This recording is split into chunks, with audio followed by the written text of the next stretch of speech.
আর নবী সাল্লাল্লাহু আলাইহি ওয়াসাল্লাম বলেছিলেন আজকে থেকে 1400 বছর আগে যে কিয়ামতের আগে আগে এক শ্রেণীর মেয়ে আসবে যারা কাপড় পরেও ন্যাংটা থাকবে। কাপড় পরবে কিন্তু ন্যাংটা থাকবে। নিসাউন কাসিয়াতুন আরিয়া, কাপড় পরেও তারা নগ্ন থাকবে। তিনি বলেছেন তারা নিজেরা আকৃষ্ট হবে, অন্যদেরকে আকৃষ্ট করবে।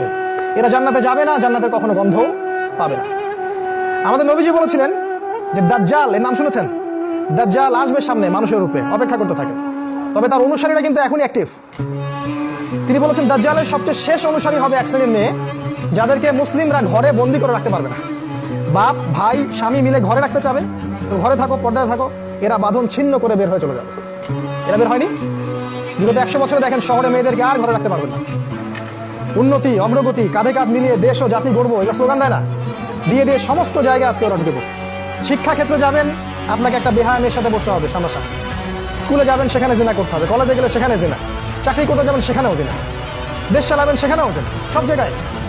আর পর্দা তো উঠিয়ে দেওয়া হয়েছে, বলুক আর না বলুক সুকৌশলে উঠিয়ে দেওয়া হয়েছে। একটা মেয়ে যখন নিকাব পরে স্কুলে কলেজে যায়, তাকে ডেকে আনা হয়, তাকে রিমান্ডে নেওয়া হয়, তাকে জিজ্ঞাসাবাদ করা হয় কি সমস্যা, তোমার সমস্যাটা কি, মুখ ঢেকে আসো কেন?